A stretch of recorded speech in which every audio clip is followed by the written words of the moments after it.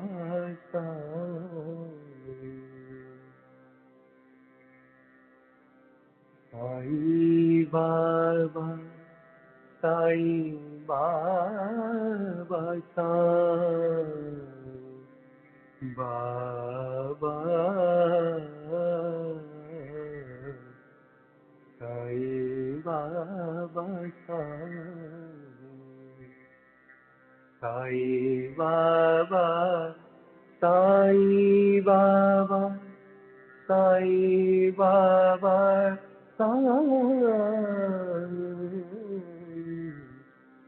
साई बाबा साई बाबा साई बाबा साई बाबा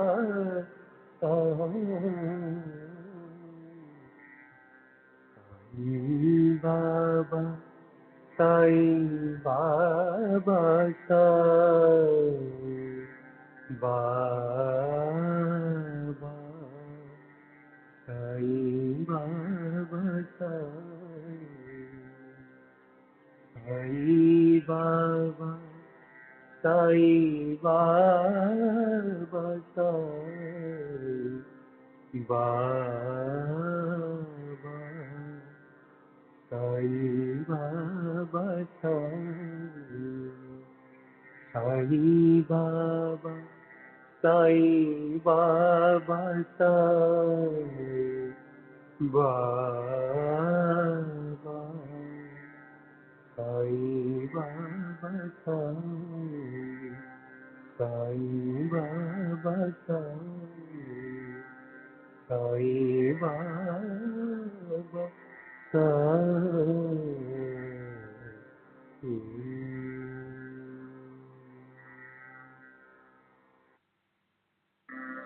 साई बाबा साई बाबा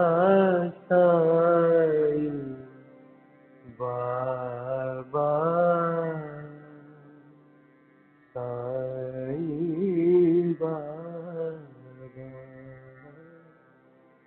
साई बाबा साई बाबा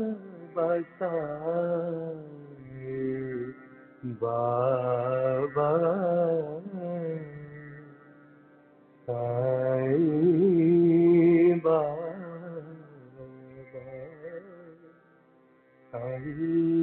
बाबा साई बाबा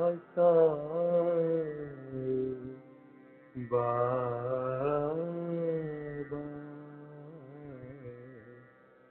साई बाबा साई बाबा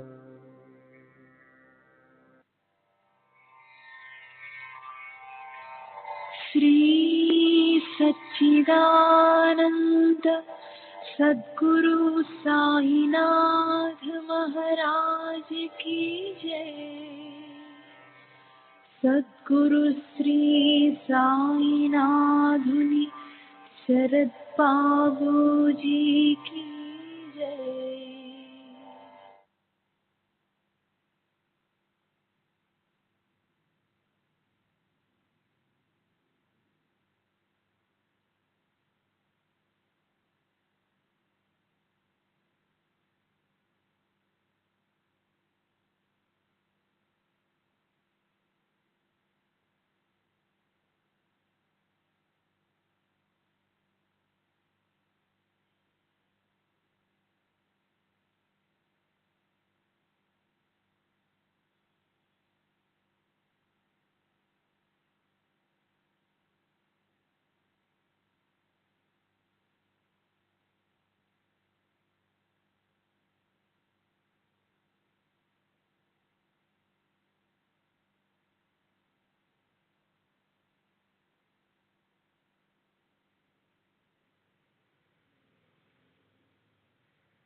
श्री सच्चिदानंद सद्गुरु साईनाथ महाराज की जय। सद्गुरु श्री साईनाथुनि शरद बाबूजी की जय।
श्री सच्चिदानंद सद्गुरु साईनाथ महाराज की जय।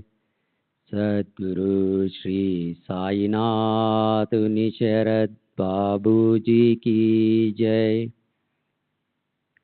శ్రీ సాయిబాబా సత్య చరిత్ర నిన్నటి తరువాయి. ఇప్పుడు శ్రోతలకు నేను ఇంకొక విన్నపం చేస్తున్నాను.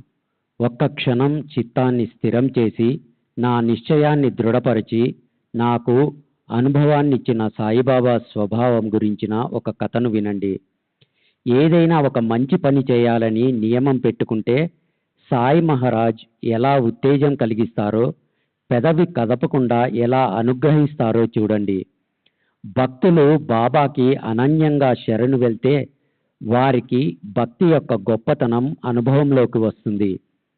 బాబా లీలలు నిత్య నూతన అద్భుతాలుగా కనిపిస్తాయి. ప్రాతకాలంలో నిద్ర లేచాక ఒకవేళ చక్కటి భావన వీచిక చెలరేగితే అప్పుడు దాన్నే నిశ్చయంగా పెంచుకోవాలి. తరువాత ఆ ఆలోచననే మరింత దృఢతరం చేసుకుంటే అప్పుడెంతో సంతోషం, బుద్ధి వికాసం కలిగి మనసుకు ప్రసన్నత లభిస్తుంది అని ఒక మహాత్ముడు చెప్పాడు. నాకు ఆ మాటల్లోని అనుభవాన్ని పొందాలని అనిపించింది. అదేవిధంగా నేను అనుభవాన్ని పొందినప్పుడు నా మనసుకు శాంతి, అంతఃకరణంలో ఆశ్చర్యము కలిగాయి. అది షిరిడి లాంటి పవిత్ర స్థానం. ఆ రోజు గురువారం లాంటి శుభప్రదమైన రోజు. ఆ రోజంతా రామనామాన్ని అఖండంగా జపించాలని నాకు అనిపించింది. బుధవారం రాత్రి పక్క మీద శరీరం నిద్రలోకి జారే వరకు నా మనస్సు శ్రీరామ ప్రభు చింతనలోనే ముగిసింది. హృదయంలో దాన్ని అలాగే పెట్టుకున్నాను. ప్రాతకాలం మేలుకోగానే మనసుకు రామనామం గుర్తొచ్చింది. అలాంటి భావన చెలరేగటం వల్ల నాలుకకు సార్థకత కలిగించినట్లు అనిపించింది. అప్పుడు నిశ్చయంతో మనసుని స్థిరం చేసుకుని శౌచము, ముఖ ప్రక్షాళనము పూర్తి చేసి దొరికిన పూలను తీసుకుని సాయిబాబా ప్రాతకాల దర్శనానికి బయలుదేరాను. దీక్షిత్ ఇంటి బయటకు వచ్చి బూటీవాడ దాటినప్పుడు ఔరంగాబాద్కర్ మధురంగా ఒక అందమైన గీతాన్ని పాడటం వినిపించింది. ఆ సందర్భోచితమైన గీతాన్ని ఓవి రూపంలో పెడితే మూలంలోని స్వాభావిక మాధుర్యం పోతుంది. శ్రోతలు నిరాశ చెందుతారని ఆ గీతాన్నే ఉన్నది ఉన్నట్లు నేను పాడి చూపిస్తే శ్రోతలు ఆనందిస్తారు. వారికి మూల గీతంలోని శుద్ధ ఉపదేశం తెలుస్తుంది అనిపించింది. పదం గురు కృపాంజన పాయే మేరే భాయి, రాము బినా కచ్ మానత్ నాహి, अंदर रामा बाहर रामा, जहाँ देखो वहाँ पूरन कामा, जागत रामा सोवत रामा, सपने में देखत सीतारामा, एक जनार्दनी अनुभवक नीका, जहाँ देखे वहाँ रामा सरीका. ఓ సోదరా, గురుకృప అంజనం అంటే కళ్ళకి పెట్టుకునే కాటుక. దానివల్ల దృష్టి సరి అవుతుంది. అది నాకు లభించింది. ఇప్పుడు నేను రాముని తప్ప వేరెవరిని అంగీకరించను. అంతఃకరణంలో రాముడు, బయట రాముడు, ఎక్కడ చూస్తే అక్కడ ఆ పూర్ణకాముడు అంటే సర్వ ఇచ్ఛలు నెరవేరిన రాముడే కనిపిస్తున్నాడు. మెలకుతో ఉన్నప్పుడు రాముడు, నిద్రిస్తున్నప్పుడు రాముడు, ఇంకా స్వప్నంలో కూడా ఆ సీతారాముడే నాకు కనిపిస్తున్నాడు. స్వామి జనార్దనుని శిష్యుడు ఏకనాథుడికి ఒక ఉత్కృష్టమైన చక్కని అనుభవం వచ్చింది. అతనికి ఎక్కడ చూసినా రాముడే కనిపించాడు. రామనామాన్ని చిత్తంలో పెట్టుకోవాలని మొదటే మనసులో నిశ్చయించుకున్నాను. ఆ నిశ్చయాన్ని ప్రారంభించక ముందే ఆ గీతంతో అది దృఢతరమయ్యింది. దానివల్ల మనసుకు జ్ఞానం కలిగింది. నా నిశ్చయమనే అంకురాలపై దయాసాగరులైన సాయి సమర్థులు ఈ గీతమనే నీటిని చిలకరించారు. చేతిలో తంబూరా పెట్టుకొని సాయిబాబా ఎదుట ప్రాంగణంలో ఉచ్చస్వరంతో ఔరంగాబాద్కర్ పాడిన ఈ గీతాన్ని నేను విన్నాను. ఔరంగాబాద్కర్ బాబా భక్తుడు. నాలాగే బాబా పాదాల్లో నిష్ఠ ఉన్నవాడు. అనేక గీతాలు అతనికి కంటతా వచ్చు. అయినా అప్పుడు అతనికి ఈ గీతమే పాడాలని అనిపించటం ఏమిటి? నా మనసులోని ఆలోచన ఎవరికీ తెలియదు. మరతను ఈ గీతాన్నే ఎందుకు పాడాడు? బాబా తమ సూత్రాన్ని ఎలా కదిలిస్తారో అలాగే మనసుకి స్ఫురణ కలుగుతుంది. మనమంతా కేవలం తోలు బొమ్మలం. సాయి జనని సూత్రధారి. ఆయన ఏమీ మాట్లాడకుండానే చక్కని ఉపాసనను నాకు ప్రసాదించారు. నా మనసులోని కోరిక బాబా అంతఃకరణంలో ప్రతిబింబించింది. పైన వర్ణించినట్లు ఆయన నాకు అనుభవాన్ని ఇలా నిశ్చయంగా ఇచ్చారు. శ్రీ సచ్చిదానంద సద్గురు సాయినాథ్ మహారాజ్ की जय. सद्गुरु श्री साईनाथ निशरत बाबूजी की जय.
కొందరికి గురు చరిత్ర చదవమని చెప్పేవారు, కొందరిని తమ పాదాల వద్ద కూర్చోపెట్టుకునేవారు, కొందరికి ఖండోబా దేవాలయంలో ఊరికే కూర్చోమని చెప్పేవారు, కొందరి మెల్లో విష్ణు సహస్ర నామావళిని కరుణతో వేసేవారు, కొందరికి రామ విజయం చదవమని నిర్దేశించేవారు, కొందరికి ధ్యాన ధారణ నామస్మరణ గొప్పతనం గురించి చెప్పేవారు, కొందరికి చాందోగ్య ఉపనిషత్తు గీత రహస్య గ్రంథాల స్వాభావిక మధురిమని శ్రద్ధగా అనుభవించమని చెప్పేవారు. ఆ ప్రకారంగా కొందరికి మరికొన్ని ఇలా ఆయన ఇచ్చే దీక్షా పద్ధతులకు లెక్కలేదు. కొందరికి ప్రత్యక్షంగా, కొందరికి స్వప్నంలో సూచనగా ఉపదేశించే ఆయన జీవన సరళి అద్భుతం. అన్ని జాతులకి చెందిన భక్తులు పరుగు పరుగున బాబా దర్శనానికి వచ్చేవారు. మద్యంపై ప్రీతి ఉన్నవారే స్వప్నంలోకి వెళ్ళి బాబా వాళ్ళ ఛాతిపై కూర్చొని చేతులతో కాళ్ళతో అని చేసి మద్యాన్ని ఎప్పుడు ముట్టను అని వాళ్ళతో వాగ్దానం చేయించేవారు. అలా ఒట్టు పెట్టుకునేదాకా వారిని వదిలేవారు కారు. పెళ్లి జరిగే ఇళ్లలో జ్యోతిష్కులు గోడ మీద హరుల చిత్రాలను చేసినట్లు ఆయన గురు బ్రహ్మ, గురు విష్ణు లాంటి మంత్రాలను కొందరి స్వప్నంలోకి వెళ్ళి వ్రాసేవారు. కొందరు గుప్తంగా యోగాసనాలు చేసి హఠయోగ సాధన ప్రయోగాలను చేస్తే బాబా తమ సర్వజ్ఞతతో ఆ విషయం తెలుసుకొని వారికి అర్థమయ్యేలా వ్యంగ్యంగా వారిని వారించేవారు. హఠయోగ సాధనలో దేహానికి ఊరికే ఎంతో కష్టము బాధ కలుగుతాయని, వాటిని తమ భక్తులు చేయకూడదని బాబాకు అనిపించేది. వారి ఉపదేశం అనేది భక్తి మార్గంపైనే ఎక్కువగా ఉండేది. ఎవరో అపరిచితుడితో రొట్టె తిని హాయిగా కూర్చోరాదా, సహనం పెట్టుకొని ఉండరాదా అని కబురు పెట్టేవారు. కొందరిని ప్రత్యక్షంగా కలిసి ఖచ్చితంగా ఇలా చెప్పేవారు, మా మార్గం కఠినమైనది, 1-2 సార్లు చెప్పి చూస్తాం, కానీ చివరి ప్రయత్నంగా కఠిన పద్ధతులను ఉపయోగిస్తాను. నా మాటలు లెక్క చేయని వాడు ఒకవేళ నా కడుపున పుట్టిన బిడ్డైనా కూడా వాణ్ణి 2 ముక్కలు చేసి పారేస్తాను. సాయిబాబా విద్య, బుద్ధి, పరాక్రమం ఇత్యాది గుణాలతో శ్రేష్ట, ఉదార అంతఃకరణం ఉన్న మహాత్ములు. ఆయన అద్భుత కృత్యాలను పామరునైన నేనెలా వర్ణించగలను? ఆయన కొందరికి జ్ఞాన విరక్తులను కలుగజేసేవారు, అయితే కొందరికి చక్కని మనోవృత్తిని భక్తిని కలిగించేవారు, అయితే మరికొందరికి సంసారంలో లేక వ్యవహారాల్లో నిర్దోషంగా ఉండే విధంగా సద్వర్తన కలవారిగా క్రమశిక్షణ ఇచ్చేవారు. దానికి ఉదాహరణగా ఒక చిన్న కథను నేను శ్రోతలకు చెప్తాను. ఓసారి మధ్యాహ్నం బాబా మనసుకి ఇలా అనిపించింది. ఆయన స్వయంగా రాధాకృష్ణ ఇంటికి హఠాత్తుగా వచ్చారు. ఆయనతో పాటు కొంతమంది భక్తులున్నారు. బాబా ఇలా అన్నారు, తీసుకురండిరా, తీసుకురండి, నిచ్చెన తీసుకురండి. వెంటనే ఒక అతను అక్కడ నిచ్చెన తెచ్చి పెట్టాడు. బాబా దాన్ని ఆ పక్కనే ఉన్న ఇంటికి ఆనించి పెట్టారు. తాము స్వయంగా ఇంటి కప్పు మీదకెక్కారు. ఆయన మనసులో ఏముందో ఎవరికీ అర్థం కాలేదు. వామన గోండ్కర్ ఇంటికి పెట్టబడిన ఆ నిచ్చెన ద్వారా సాయి స్వయంగా చకచక ఇంటి కప్పు మీదకి ఎక్కారు. ఆ పక్కనే రాధాకృష్ణ ఇంటి కప్పు ఉంది. దాన్ని కూడా బాబా దాటారు. అదేమి చమత్కారమో ఎవరికి అర్థం కాలేదు. ఇప్పుడు రాధాకృష్ణ బాయి తీవ్రమైన చలిజ్వరంతో బాధపడుతూ ఉంది. ఆమె ఎంతో అస్వస్థతగా ఉంది. నిజానికి అప్పుడు బాబా కూడా చాలా బలహీనంగా ఉన్నారు. 2 మనుషులు ఆయన్ని 2 వైపులా పట్టుకోవలసి వచ్చేది. అప్పుడే బాబా నడవగలిగేవారు. అలాంటిది ఇంతటి బలం ఆయనకి ఎలా వచ్చింది? సరే, వెంటనే 2వ వైపునున్న ఇంటి కప్పు చివరికి వచ్చారు. అక్కడికి కూడా ఆ నిచ్చెనను తెప్పించి దాని ద్వారా ఆయన కిందికి దిగారు. భూమి మీద పాదం మోపగానే నిచ్చెన తెచ్చిన వాడికి ఆలస్యం చేయకుండా వెంటనే 2 రూపాయలు తీసిచ్చారు. 2 చోట్ల ఆ నిచ్చెన పెట్టడం అనే పనే అతను పడ్డ శ్రమ. కానీ అతని శ్రమకి బాబా ఇంత గొప్పగా రుణం తీర్చుకోవాలా?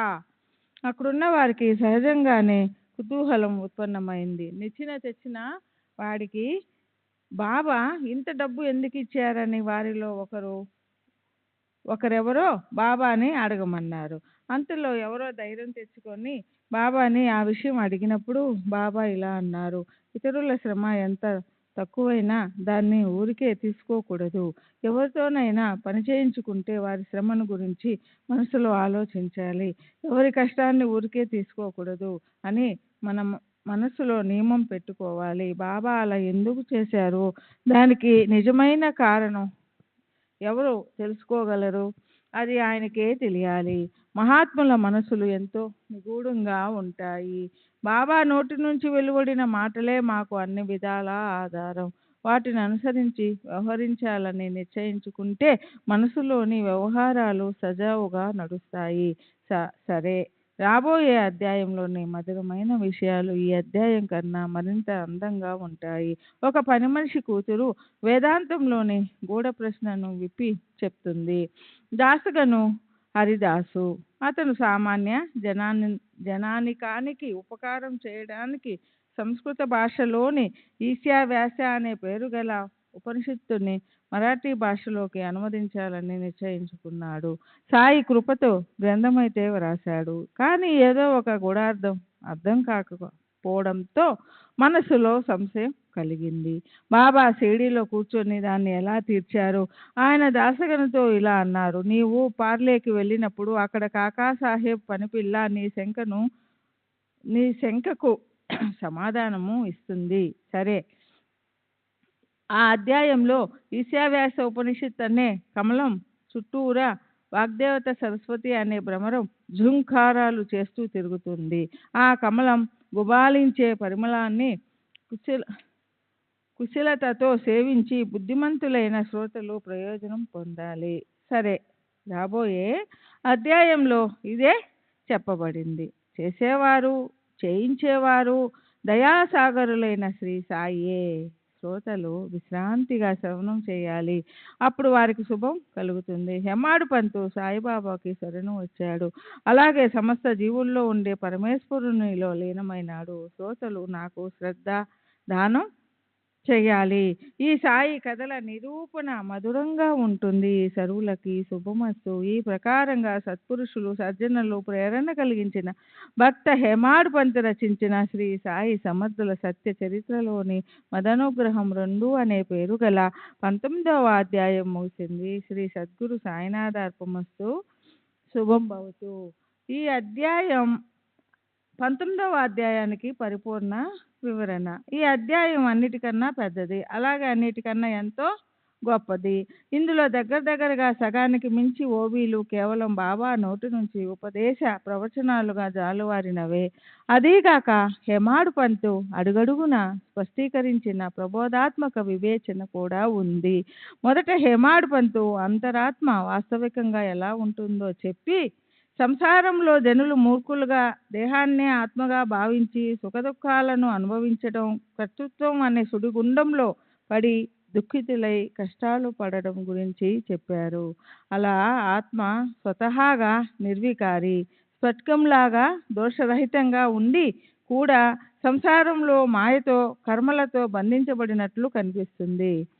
స్ఫటికం ఎరుపు రంగుతో ఎర్రగా, నలుపుతో నల్లగా, పసుపు రంగుతో పచ్చగా కనిపిస్తుంది. కానీ మూలంలో అది అన్ని రంగుల నుంచి వేరుగా తన స్థితిలో ఏమాత్రం తేడా లేకుండా నిర్మలంగా ఉంటుంది. దూరంగా ఉన్న మైదానంలో మృగజలం ఉన్నట్లు కనిపిస్తుంది. ముత్యపు చిప్ప మీద వెండి భాసిస్తుంది. త్రాటి చుట్టని చూస్తే సర్పభాసనం అవుతుంది.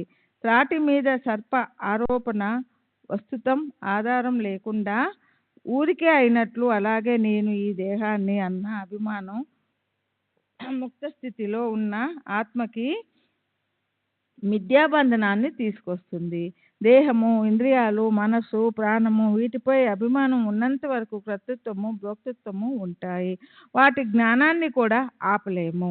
తర్వాత బాబా జ్ఞాన భక్తి మార్గాల విశిష్టతను రామాఫలం, సీతాఫలాలను పోలికగా ఇచ్చి అందమైన పద్ధతిలో స్పష్టం చేశారు. భక్తి అంటే మధురమైన సీతాఫలం, జ్ఞానం అంటే బాగా పండిన రామాఫలం. ఒకదానికంటే మరొకటి రసంతో నిండి మధురంగా ఉంటాయి. రెండిటి సుగంధం కూడా ఒకేలాగా ఉంటుంది. శ్రీ సచ్చిదానంద సద్గురు సాయినాథ్ మహారాజ్ की जय। సద్గురు శ్రీ సాయినాథ్ శరత్ బాబూజీ की जय। రామఫలాన్ని చెట్టు నుండి కోసినా లేక అది భూమి మీద పడినా దాని రుచి పెరిగిపోతుంది. అది చెట్టు మీదే పండాలి. కానీ సీతాఫలం అలా కాదు. దాన్ని ఎక్కడ పండించినా అది బావుంటుంది. అలాగే జ్ఞాన మార్గము, భక్తి మార్గము. జ్ఞాన మార్గంలో విధి విధానాలు, నియమాలనే కష్టం ఉంటుంది. వాటిలో పొరపాటు కాకూడదు. భక్తి మార్గంలో మాత్రం అలాంటి కష్టం ఉండదు. అల్పగుణం ఎంతో అమూల్యం కనుక సాయి దయాళువు తమ శిష్యులకు భక్తి నామస్మరణలను గురించే వివరించేవారు. అప్పుడు రాధాబాయి దేశ్ముఖ్కి బాబా చేసిన అందమైన ఉపదేశం వస్తుంది. అందులో బాబా గురువు నుంచి అయ్యే మంత్రోపదేశం గురించి తమ సొంత అనుభవాన్ని చెప్పారు. గురువు అడిగిన 2 పైసల నిష్ఠా సహనాలనే జంట యొక్క గొప్పతనాన్ని తెలియజేశారు. నిష్ఠా సహనాలే ఆ 2 పైసలు, మరోటి కాదు. వాటిని నేను వెంటనే గురువుకిచ్చేశాను. అందువల్ల గురుజనని నా పట్ల ప్రసన్నులైనారు. ధైర్యం అంటేనే సహనం. దాన్ని దూరంగా నెట్టేయకు. ఎప్పుడైనా ఎలాంటి సందర్భంలోనైనా అదే గట్టెక్కిస్తుంది. తర్వాత బాబా తమ గురువును రాత్రింబవళ్ళు ఎలా ధ్యానించారో, గురువు తమను ఎలా కాపాడారో చెప్పారు. నేను రాత్రింబవళ్ళు ప్రేమతో గురుముఖాన్నే చూసేవాణ్ణి. నాకు ఆకలి దప్పులు ఉండేవి కావు. గురువు లేకపోతే నా మనసు అస్వస్థంగా అయిపోయేది. ఆయన తప్ప నాకు మరో ధ్యాస ఉండేది కాదు. ఆయన తప్ప నాకు వేరే లక్ష్యం ఉండేది కాదు. గురువునే నేను స్మరించుకునేవాణ్ణి. నిజంగా గురువు కుశలత అద్భుతం. తాబేలు తన పిల్లలకు తన దృష్టితో ఆహారం సమకూర్చినట్లే ఉండేది నా గురువు పద్ధతి. తమ దృష్టితోనే ఆయన శిష్యులను కాపాడేవారు. అక్కడ రాధాబాయికి చెవిలో చేసే మంత్రోపదేశంపై ఇష్టాన్ని వదిలించి తనని ధ్యానించే సులభమైన మార్గాన్ని చెప్పారు. ఇప్పుడు నీవు వెళ్ళి అన్నం తిను. ప్రాణాలను ఆకలితో అలమటించనీయకు. నా మాటల్లో శ్రద్ధ పెట్టు. నీకు పరమార్థం లభిస్తుంది. నీవు నా వైపు అనన్యంగా చూడు. నేను కూడా నీ వైపు అలాగే చూస్తాను. ఇది తప్ప నా గురువు నాకేమీ ఉపదేశించలేదు. సాధన సంపన్నత అవసరం లేదు. 6 శాస్త్రాలకు చెందిన నైపుణ్యంతోనూ పని లేదు. గురువు ఒక్కరే కర్త హర్త అన్న ఒక్క విశ్వాసం ఉంటే చాలు. జ్ఞానం కన్నా ధ్యానం గొప్పదని చెప్పారు. అయినప్పటికీ ధ్యానం చేయటానికి ఆ వస్తువు గురించిన జ్ఞానం అంటే ఆత్మజ్ఞానం ఉండటం అవసరం. ఆత్మజ్ఞానమే జ్ఞానానికి పరాకాష్ట. మోక్షం, పరమానందం నిజంగా అక్కడి నుంచే ఉత్పన్నమవుతాయి. దానికోసం ఆత్మ మూలంలో ఉందా, లేక అది అద్వైతంగా ఉందా, లేక వేర్వేరుగా ఉందా, అది సర్వకర్మలు చేస్తూ ఉంటుందా, లేక చేయకుండా కేవలం సాక్షిగా ఉంటుందా, ఇవన్నీ తెలుసుకోవాల్సిన అవసరం ఉంది. 6 శాస్త్రాలు శోధించినప్పటికీ ఆ జ్ఞానం కలగదు. కానీ గురువు దివ్యదృష్టి ఇవ్వగానే అది వెంటనే ప్రాప్తిస్తుంది. అంధుడికి ఏనుగు ఎలా ఉంటుందో వర్ణించి చెప్పాలని బృహస్పతి లాంటి వక్తను తీసుకొని వచ్చినప్పటికీ అతని వక్తృత్వంతో ఏనుగు స్వరూపాన్ని అంధుడు గుర్తుపట్టలేడు. అనన్యమైన వస్తువును వాటితో వర్ణించలేము. వక్త నోరు, అంధుడి చెవి పోయినా కళ్ళను తీసుకురాగలవా? ఏనుగు నిజస్వరూపాన్ని చూడటానికి కేవలం కళ్ళే ఉపయోగపడతాయి. కళ్ళు లేకపోతే అంధుడి అనుభవంలోనికి ఏనుగు ఎలా వస్తుంది? అలాగే గురువు దివ్య నేత్రాలను ఇచ్చినప్పుడే జ్ఞాననిధి లభిస్తుంది. అదీ కాక అంతర్యామి ఆత్మే ఈశ్వరుడు. ఈశ్వరుడే గురువు. ముగ్గురు మధ్య అనువంత భేదం కూడా లేదు. కనుక సాయిబాబా చెప్తారు, మన మధ్య ఉన్న అడ్డుగోడని పూర్తిగా తొలగించు. అప్పుడు రాకపోకలకు ప్రశస్తమైన మార్గం ఏర్పడుతుంది. నీది నాది అనే భేద వృత్తే గురు శిష్యుల మధ్య అడ్డుగోడ. దాన్ని నిశ్చయంగా పడేయకపోతే వారికి ఐక్యస్థితి ప్రాప్తించటం కష్టం. హేమంత్ పంత్ అంటారు, సాయి స్వరూప జ్ఞానాన్ని యథాతథంగా తెలుసుకోవటమే ఆయన ధ్యానాన్ని అనుష్ఠించటం, దర్శించటం అవుతుంది. అవిద్య, కామం, కర్మ అనే బంధనాల నుంచి సంపూర్ణంగా విడిపడడానికి మరో సాధన ఏదీ లేదని గుర్తుంచుకోండి. సంసారం గురించి, సృష్టి లయాల గురించి బాబా ఇలా అంటారు, సుడిగాలి వచ్చేటప్పుడు సముద్రంలోని అలలు పైకెగిసి పడతాయి. అసంఖ్యాకమైన బుడగలతో పాటు నురగ తీరానికొస్తుంది. అలలు, బుడగలు, నురగ, సుడిగుండాలు ఇవన్నీ ఒక్క నీటికుండే అనేక రూపాలు. ఇదంతా దృష్టి భ్రమే. గాలి శాంతిస్తే అవి కరిగిపోతాయి. ఎందుకిలా అయిందనలా? ఇదంతా సర్వనాశనం అయిందనుకోవాలా? ఇదంతా మాయ యొక్క ఆట అని ఊరికే వచ్చిపోయే అని తెలుసుకోవాలి. ఇంకా తర్వాత చెప్తారు, ఇక్కడ అసురులెవరు? పరమార్థం లభించిన వాళ్ళే. ఇక్కడ అమరులు ఎవరు? పరమార్థం లభించిన వాళ్ళనే కృతార్థులని అనాలి. అలా కాకపోయినా శ్వాస ఉచ్ఛ్వాసలు జరుగుతున్నంత వరకు జీవమాత్రులు జీవించే ఉంటారు. కనుక పరమార్థాన్ని సాధించాలని కోరుకునే వారికి లేదా జనన మరణ పరిభ్రమణ తప్పించుకోవాలని కోరుకునే వారికి బాబా ఉపదేశిస్తారు. మనసులో జనన మరణ పరిభ్రమణలు నిశ్చయంగా తప్పిపోవాలని కోరుకునేవారు ప్రయత్నపూర్వకంగా శాస్త్రాల్లో చెప్పినట్లు సదాచారాలను అనుసరిస్తూ మనోవికారాలను క్షుబ్ధం కానీయకుండా సదా సర్వదా శాంతిగా ఉండాలి. వారు ఇతరుల మనసుకి గుచ్చుకునే లేదా బాధించే మాటలను ఎంతమాత్రం అనకూడదు. ఇతరుల సున్నితమైన భావనకు దుఃఖం కలిగేలా చేయకూడదు లేదా వారి అల్పత్వాన్ని విప్పి చెప్పకూడదు. సదా చక్కని పాపరహిత కర్మలలో నిమగ్నమై ఉండాలి. తన కర్తవ్యంపైనే దృష్టి పెట్టాలి. మనోబుద్ధులను నా వద్ద పెట్టి సమర్థుడైన నన్ను సతతం స్మరించాలి. అలాంటి వారికి దేహాన్ని ఏమైనా బాధలు కలిగినా వారు వాటిని లెక్కపెట్టరు. వారికే విధమైన భీతి ఖచ్చితంగా ఉండదు.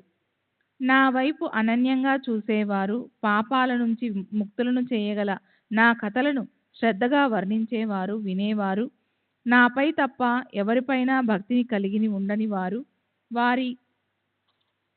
వారి చిత్తాలు పరమాత్మ స్వరూపాలే అవుతాయి. అయితే పరమార్థం కోసం ఊరికే కూర్చొని ఉండకుండా స్వయంగా ప్రయత్నం చేయవలసి ఉంటుంది. అది కూడా ఆయన చెప్పారు. భగవంతుడు నావాడైతే నాకు నా మంచం మీదే సమస్తం ఇస్తాడు అనే సామెత నిజమే, కానీ అది అన్నవస్త్రాలకే వర్తిస్తుంది. అయితే దాన్ని పరమార్థాన్ని ఆపాదించిన వారికి పరమార్థం అన్ని విధాలా దూరమవుతుంది. చేసుకున్న వారికి చేసుకున్నంత అని బాబా అన్న ఈ మాటలు ఎంతో అమూల్యమైనవి. శ్రీ సచ్చిదానంద సద్గురు సాయినాథ్ మహారాజ్ కీ జై. సద్గురు శ్రీ సాయినాథుని శరద్ బాబూజీ కీ జై.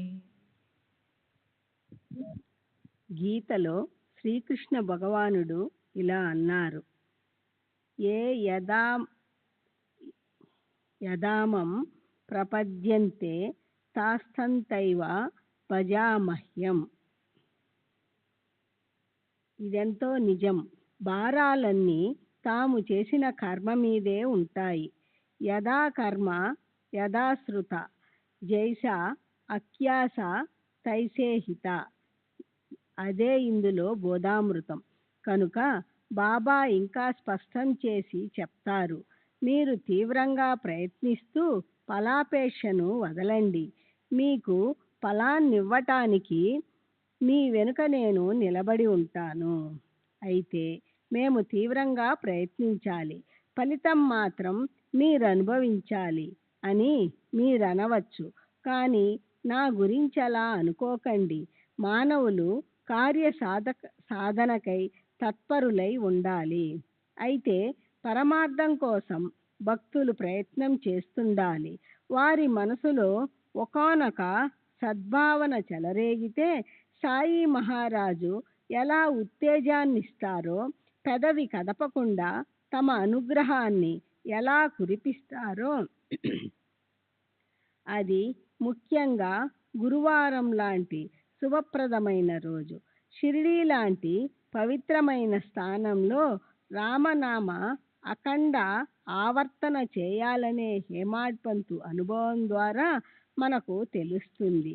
ఈ అనుసంధానంలో హేమాడ్ పంతు రామనామ మహిమను ఎంతో యథార్థతతో గానం చేశారు. రామనామంతో పతితులు పావనులవుతారు. రామనామంతో గొప్ప లాభం కలుగుతుంది. రామనామంతో అభేద భజన జరుగుతుంది. రామనామంతో మానవులకి బ్రహ్మ ప్రాప్తిస్తుంది. రామనామ ఆవర్తనతో జనన మరణ పరిభ్రమణ తప్పుతుంది. ఒక్క రామనామ స్మరణతో లెక్కలేనన్ని లాభాలు కలుగుతాయి. రామనామ గర్జన ఉండే చోట విష్ణువు సుదర్శన చక్రం తిరుగుతుంటుంది. అది కోట్లాది విఘ్నాలను నాశనం చేస్తుంది. ఈ రామనామం దీనులను రక్షిస్తుంది. ఇది వరలో అనేక సార్లు ప్రతిపాదన చేసినట్లు ఇక్కడ కూడా బాబా తమ సర్వవ్యాపకతను చెప్తారు. నేను నీటిలోను, నేల మీద, కట్టెలోనూ ఉన్నాను. జనుల్లోనూ, వనాల్లోనూ, దేశంలోనూ, పరదేశంలోనూ, దేదీప్యమానంగా ఆకాశంలోనూ నిండి ఉన్నాను. నేను ఏకదేశిని కాను. 3.5 మూరల పరిమితి దేహంలోనే ఉన్నానని అనుకునే వారి పొరపాటు అభిప్రాయాన్ని దూరం చేయడానికి నేను దేహాన్ని ధరించాను. పారమార్థిక గోష్ఠి అయ్యింది. అయితే ప్రపంచంలో వ్యవహరించటానికి ఎంతైనా ఉపయోగపడే బోధను ఈ అధ్యాయంలో బాబా ఇచ్చారు. ఎవరైనా ఎప్పుడైనా దేనికోసమైనా మన దగ్గరకొస్తే వారితో ఎలా వ్యవహరించాలి? వచ్చిపోయే వారిని ఆదరించు. పూర్వజన్మలో ఏ రకమైన రుణానుబంధం లేకుండా ఎవరు కూడా ఎక్కడికి వెళ్ళలేరు. మానవులే కాదు, పశుపక్ష్యాదులను కూడా చీదరించుకోకూడదు. ఎవరైనా ఏదైనా అడగడానికొస్తే ఇది గుర్తు పెట్టుకోవాలి. దప్పిక గొన్నవారికి నీరు, ఆకలి గొన్నవారికి ఆహారము, వస్త్రాలు లేని వారికి వస్త్రాలు, నీడ లేని వారికి తల దాచుకునేందుకు నీడ ఇస్తే శ్రీహరి తృప్తి చెందుతాడు. ఒకవేళ వారి అపాత్రత వల్లో లేదా అన్య కారణంతోనో వారికి సహాయం చెయ్యాలని మనకు అనిపించకపోతే దానికి బాబా చెప్పారు, నీ మనసులో వారికి డబ్బివ్వద్దని అనిపిస్తే ఇవ్వకు, కానీ వారిపై కుక్కలాగా మొరగద్దు. మాటకి మాట సమాధానమిస్తే వాద వివాదాలు పెరిగి కలహాలు కలుగుతాయి. ఏదో రకంగా ఒకరు మౌనంగా ఉంటే రెండో వారు తమంత తామే శాంతిస్తారు. కనుకే బాబా బోధ ఇలా, ఎవరైనా నిన్ను 100 మాటలన్నా నీవు తిరిగి వారికి కటువుగా సమాధానమివ్వద్దు. నిరంతరం సహనం పెట్టుకుంటే అపార సుఖం లభిస్తుంది. ఎప్పుడూ ఎవరిని నిందించవద్దు. ఇతరుల ప్రవర్తన నింద్యంగా లేదా వేలెత్తి చూపేదిగా ఉన్నప్పటికీ వారికి దయతో మన ఎదుటే బోధపూర్వకంగా 2 మాటలు చెప్పాలి. వారి వెనుక వారి ప్రవర్తన గురించి వ్యాఖ్యానించటం, పరిహసించటం లేదా చర్చించటం ఎన్నడూ చేయకూడదు. అలాంటి చర్చల్లో పాలు పంచుకోకూడదు. దీని గురించి అలా నిందించే ఓ వ్యక్తిని అక్కడ పోగైన ఇతర భక్తులు చూస్తుండగా అశుద్ధాన్ని పిండి వంటలాగా యథేచ్ఛగా తింటూ గుటకలు వేసే పందిని వేలుతో చూపించి బాబా ఎలా అవమానించారో అతన్నే ఏమిటి, అక్కడున్న భక్తులందరికీ ఎలా బోధించారో మనం చూశాము. చూడు, ఆ పంది నాలుక్కి అది ఎంత మధురంగా అనిపిస్తోందో. జనుల మలాన్ని కెలికి తన ఆప్తులతో పోట్లాడుతూ తన కోర్కెని ఇష్టం వచ్చినట్లు తీర్చుకుంటోంది. గొప్ప పుణ్యం వల్ల ప్రాప్తించిన ఈ మానవ జన్మను ఈ ప్రకారంగా వ్యర్థం చేసుకుంటూ అలా తమకు తాము విఘాతం కలిగించుకునే వారికి ఈ షిరిడీ వల్ల ఏమి ప్రయోజనం? ఒక ఇంటికి నిచ్చెన పెట్టిన వాడికి 2 రూపాయలు ఇచ్చి ఎవరి ఉపకారాన్ని ఉచితంగా తీసుకోరాదు అనేది ఎంతో అందంగా బాబా ముద్రించారు. ఎవరితోనైనా పని చేయించుకుంటే వారి శ్రమను గుర్తించాలి. ఎవరి కష్టాన్ని ఊరికే తీసుకోకూడదని మన మనసులో నియమం పెట్టుకోవాలి. ఇందులో పారమార్థిక బోధ కూడా ఉంది. మనం పొందిన ఉపకారం అంటే అప్పు, అదెంత చిన్నదైనప్పటికీ మానవులకి ఈ జన్మలో కాకపోతే మళ్ళీ మరో జన్మలోనైనా ప్రత్యుపకారం చేసి రుణం తీర్చుకోవాలి. కనుక మోక్షం అంటే జనన మరణ పరిభ్రమణ నుంచి విడుదల కావాలని కోరుకునే మానవులు ఎవరి నుంచి ఏదీ ఆశించకూడదు.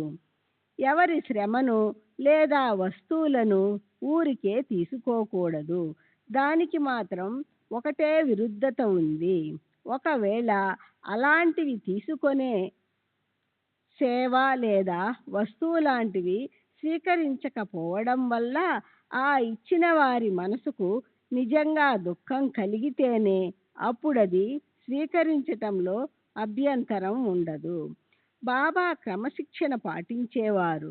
భక్తుల శ్రేయస్సు కోసం మద్యపానం వగైరా చేసే వ్యసనపరులై భక్తులను వారి స్వప్నాల్లోకి వెళ్ళి వారి ఛాతీ మీద కూర్చొని వారిని కొట్టడానికి కూడా వెనుకాడేవారు కాదు. వద్దని చెప్పినప్పటికీ గుప్తంగా ఆసనాలు వేసి హఠ యోగ సాధన చేసేవారికి గురి తప్పని బాణం వేసేవారు. ఎవరైనా అపరిచితులతోనైనా సరే కబురు పెట్టి వాళ్ళొకవేళ వినకపోతే వారికి తీవ్రంగా చెప్పేవారు. 1-2 సార్లు చెప్పి చూస్తాను. నా మాట వినకపోతే వారొకవేళ నా కడుపున పుట్టిన బిడ్డైనా సరే 2 ముక్కలు చేసి పారేస్తాను. తమ శిష్యుల వల్ల తమ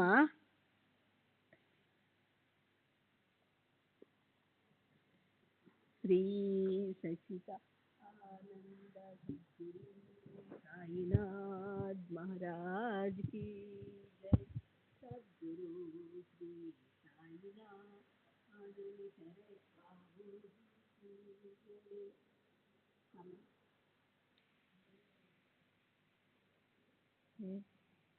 తమ శిష్యులు శ్రీ సచ్చిదానంద సద్గురు సాయినాథ్ మహారాజ్ की जय.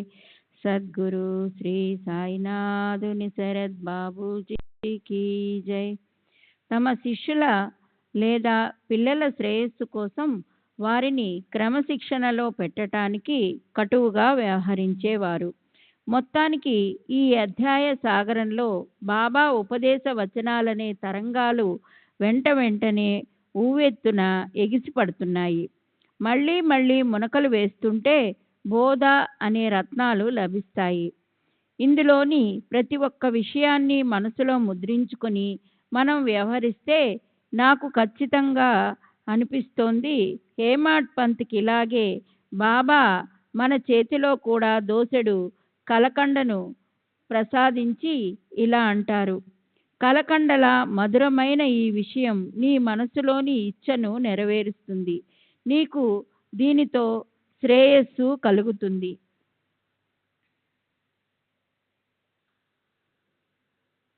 ఈసా 20వ అధ్యాయము. ఈశావాస్య భావార్థ బోధనం. ఈశావాస్య ఉపనిషత్తు యొక్క అంతరార్థాన్ని తాత్పర్యాన్ని స్పష్టం చేసి చెప్పటం. ఈశా, కేన, కట మొదలైన 11 ప్రముఖ ప్రసిద్ధమైన ఉపనిషత్తుల్లో 18 మంత్రాలున్న ఓ చిన్నది ఎంతో గొప్పది అయిన ఉపనిషత్తు ఈశావాస్యోపనిషత్తు. అలా మొత్తం ఉపనిషత్తులు 108 ఉన్నాయి. అవి వేదాలకు అంతిమ భాగంలో రావటం వల్ల వాటిని వేదాంతమని కూడా అంటారు. వీటన్నింటిలో పరమేశ్వరుని నిర్గుణ సగుణ తత్వం అనేక రకాలుగా చెప్పబడింది. శ్రీ గణేశునికి నమస్కారం, శ్రీ సరస్వతీదేవికి నమస్కారం, శ్రీ గురు మహారాజ్కి నమస్కారం, శ్రీ కులదేవతకి నమస్కారం, శ్రీ సీతా శ్రీరామచంద్రులకి నమస్కారం, శ్రీ సద్గురు సాయినాథునికి నమస్కారం. ఓం అనే అనుగ్రహయుక్త వచన రూప ముత్యాలను ఉత్పన్నం చేసే మానస సరోవరమనే సద్గురు మీకు నా నమస్కారం. మీరు అనన్య భక్తులనే హంసల సమూహానికి ఆశ్రయం. గొప్ప ఉదారులైన మీరు మిమ్మల్ని ఆశ్రయించటానికొచ్చిన నిష్ణావంతులచే అనుగ్రహమనే ముత్యాలను తినిపిస్తారు. ఆత్మస్వరూప విశ్రాంతి అనే ఆధారాన్ని ఇచ్చి వారిని జనన మరణ పరిభ్రమణ నుంచి తప్పిస్తారు. సాయి అంటే ఏమిటి? సర్వసిద్ధులు ప్రాప్తించి మోక్షాన్ని పొందిన సిద్ధపురుషులకి నివాస స్థానమే. ఆయన దర్శనంతో ప్రపంచంలోని అలసట తీరిపోతుంది. ఆయన నిరంతర సాన్నిధ్యంలో మన చుట్టూ ఉన్న సంసారం గురించి భ్రమ దూరమవుతుంది. సాయి మూలంలో ఆకారం లేనివారే. భక్తుల కార్యం కోసం ఆయన సాకారులైనారు. మాయా మోహమనే నటిని స్వీకరించి ఒకానొక నటుడిలా ఈ సంసారంలోని ఆటను యథావిధిగా ఆడారు. అలాంటి సాయిని స్మరిద్దాం. ఓ క్షణమాత్రం షిరిడీకి వెళ్దాం. మధ్యాహ్న హారతి తరువాత ఏం జరుగుతుందో శ్రద్ధగా చూద్దాం. మధ్యాహ్న హారతి తరువాత సాయి మహారాజు మసీదు అరుగు చివరకొచ్చి ఎంతో కృపాదృష్టితో భక్తులకు విభూతి ప్రసాదించేవారు. ప్రేమిక భక్తులు అప్పుడు బాబా చరణాలను స్పృశించి నిలబడి బాబా ముఖాన్ని చూస్తూ పైనుంచి బాబా వర్షించే విభూతిని స్వీకరించేవారు. బాబా కూడా గుప్పెళ్ల కొద్దీ విభూతిని భక్తుల దోషులలో పోసేవారు. బొటన వేలితో దాన్ని వారి నుదుట పెట్టేవారు. బాబా మనసులో భక్తులపై పొంగులు వారే అనివార్య ప్రేమ ఉండేది. ప్రతి ఒక్క భక్తుడితో ఆయన అలా అనేవారు, సోదరా వెళ్ళు, తినటానికి వెళ్ళు అన్నా నీవు వెళ్ళు, ఇంట్లో రుచిగా తిను, అందరూ మీ ఇళ్లకు వెళ్ళిపోండి. ఇదంతా చూడ్డానికి ఇప్పుడు లేకపోయినా ఇదివరకటి ఆ వైభవాన్ని షిరిడీలోని ఆయా ప్రదేశాల్లో దృఢంగా గుర్తుకు తెచ్చుకుంటే అది కళ్ళెదుట కనిపిస్తుంది. సరే, ఈ ప్రకారంగా ధ్యానం చేసి బాబాను నఖశిఖ పర్యంతం చూసి ఆయన చరణాలకు ప్రేమతో సాష్టాంగం చేసి కథను ముందుకు నడిపిద్దాం. శ్రీ సచిదానంద సద్గురు సాయినాథ్ మహారాజ్ కీ జై. సద్గురు శ్రీ సాయినాథుని శరత్ బాబూజీ కీ జై.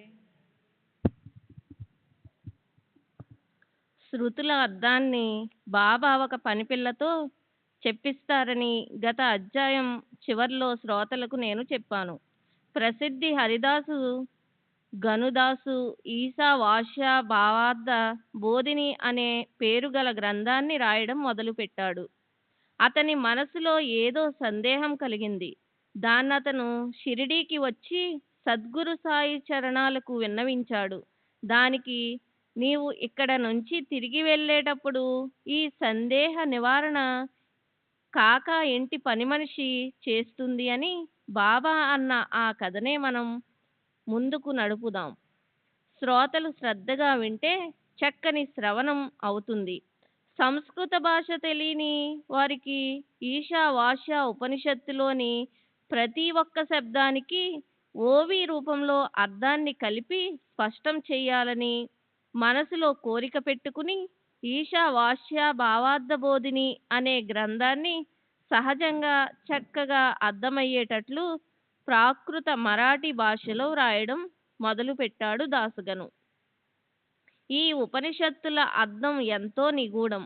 దానిలోని ప్రతి ఒక్క శబ్దము అనువదించడం అయిపోయింది. కానీ అంతరార్థంలోని రహస్యం అర్థం కాకపోయినందువల్ల దాసగను మనసుకి ఆనందం కలగలేదు. 4 వేదాల సారమే ఉపనిషత్తుల భాండారం. ఈశ్వర కృప లేకపోతే అది లభించదు. నేను గొప్ప పండితుణ్ణి. నా అంత నా అంత నేను స్వయంగా ప్రయత్నించి ఈ ఉపనిషత్తులను అర్థం చేసుకుంటాను, వాటికి యథాతథంగా అర్థం చెప్పగలుగుతాను అని కొందరంటారు. అది సృష్టి ప్రళయం వరకు జరగదు. గురుకృప లేకపోతే అవాంతరాలు వచ్చి దాని అంతరార్థం తెలియదు. మార్గంలో పదే పదే చిక్కుల్లో పడిపోవాల్సి వస్తుంది. అయితే అదే గురువుకి శరణు వెళ్ళిన వారికి ఏమాత్రము ఇబ్బంది కలగకుండా దాని నిగూఢ అర్థం దృష్టి ముందు తనంత తానే నిలబడుతుంది. ఇది బ్రహ్మజ్ఞానం గురించిన జనన మరణాలను నశింపచేయగల శాస్త్రం. అహంకారం వదిలేసిన వారు, సర్వ సంసార బంధనాల నుంచి ముక్తులైన వారు మాత్రమే ఈ శాస్త్రాన్ని వివేచించగలరు. అలాంటి వారిని ఆశ్రయిస్తే ఒక్క క్షణంలో అర్థం తెలిసిపోతుంది. బుద్ధికి వచ్చిన అవాంతరాలు తొలగిపోతాయి. గూఢార్థం స్పష్టమవుతుంది. ఈశావాస్య ఉపనిషత్తు సామాన్య జనానికానికి అర్థమయ్యే మరాఠీ భాషలోనికి తేవడానికి దాసగనుకి ఈ అవస్థే కలిగింది. అయితే సాయినాథులు కృప చూపడం వల్ల దాని అంతరార్థం తెలుసుకోవడంలోని కష్టం కరిగిపోయింది. గనుదాసుకి సంస్కృత భాషా జ్ఞానం ఎక్కువ లేదు. అయితే ఆచార్య విద్యారణ్యులు ఉపనిషత్తుల సారాన్ని తీసి సర్వులచే గౌరవింపబడ్డారు. పంచదశి అనే పేరుగల గ్రంథాన్ని రచించి శ్రీ సాయిబాబా చరణాలకు నమస్కరించి అతను ఈ ఓవిబద్ధమైన రచనను రాయడం మొదలుపెట్టాడు. అసలే గనుదాసు వాని పాలధార, అందులో సాయి కృప అనే చక్కెర కలిసింది.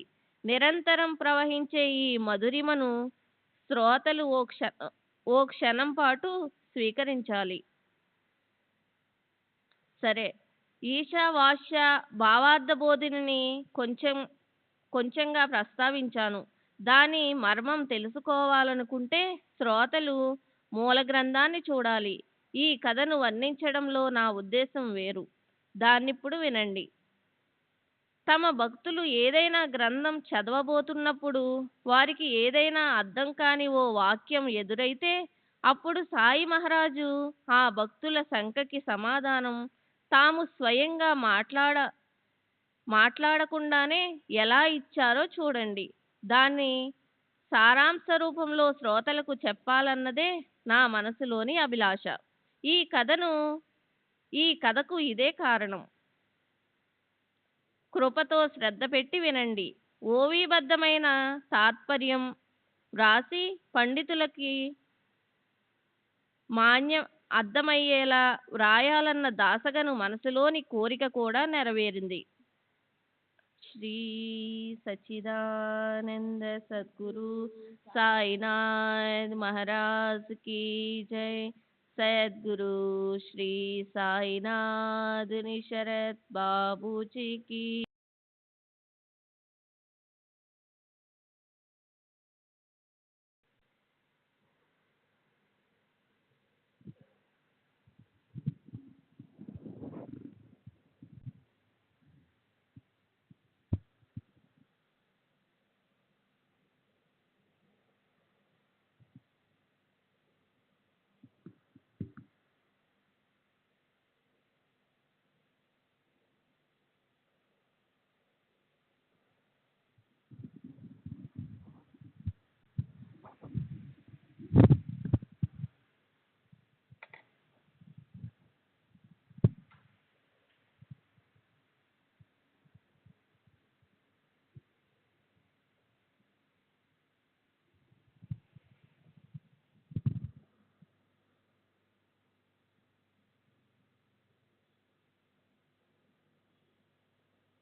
श्री सच्चिदानंद सद्गुरु साईनाथ महाराज की जय।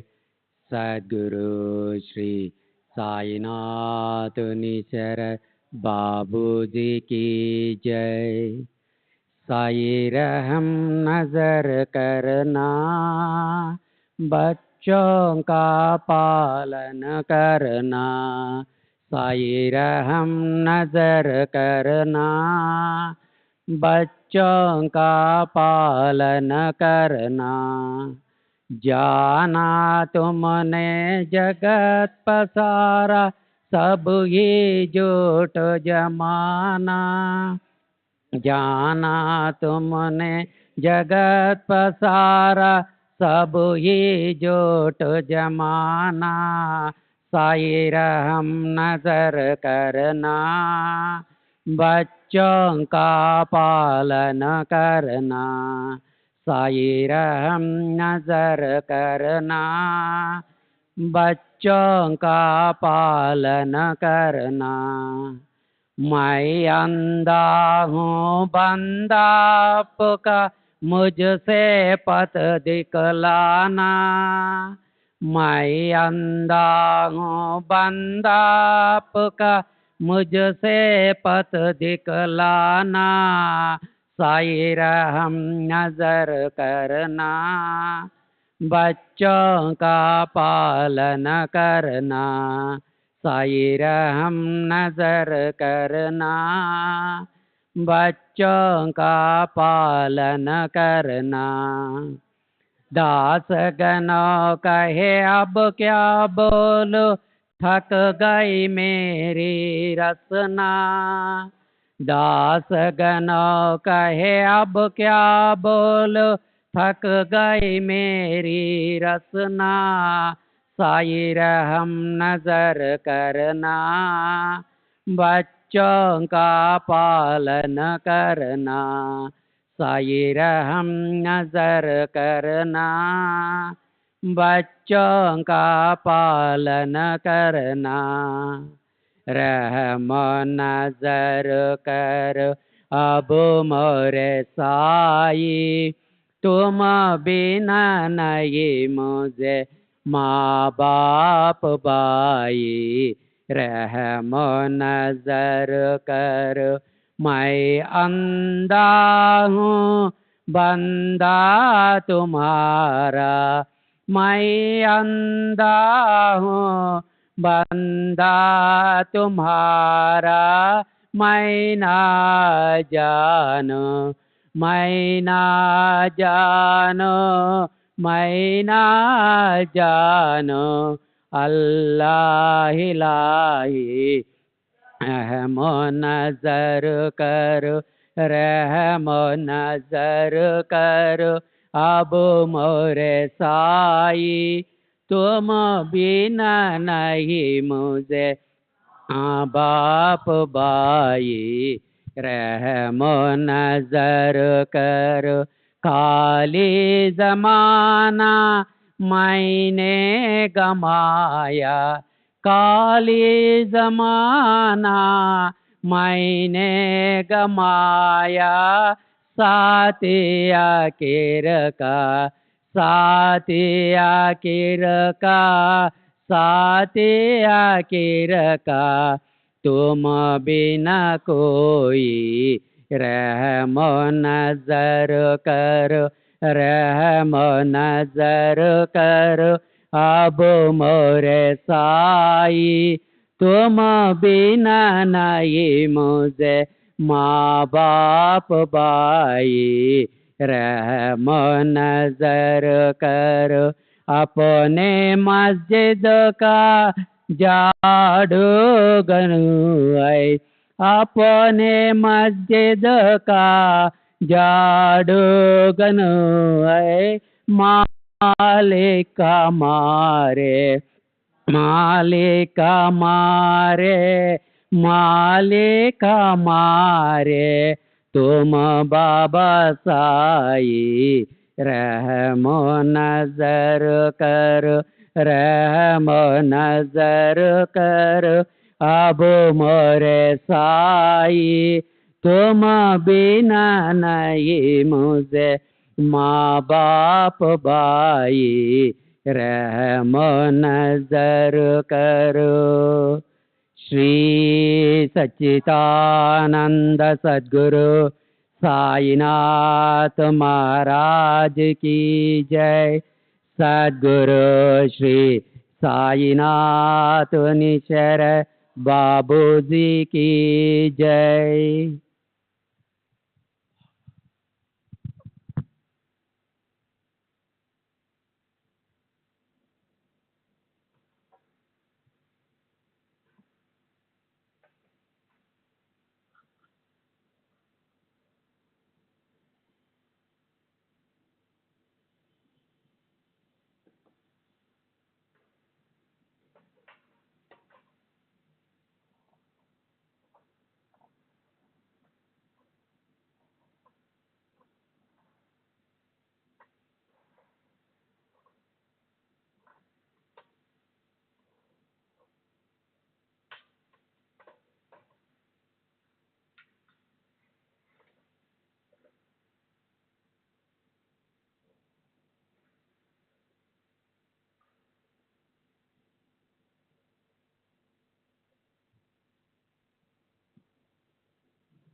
श्री सच्चिदानंद सद्गुरु साईनाथ महाराज की जय। सद्गुरु श्री साईनाथुनि शरद बाबूजी की जय।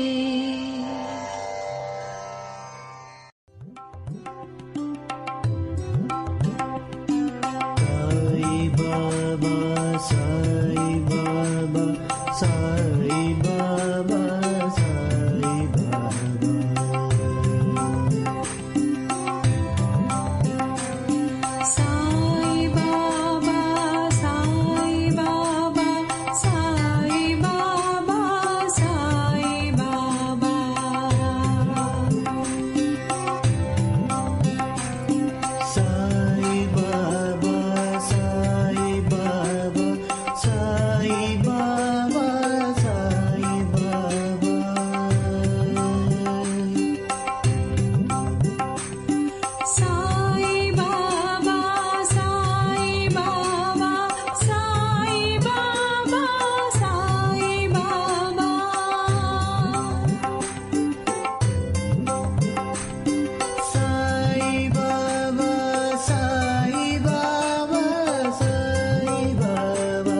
Baba,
సాయి బాబా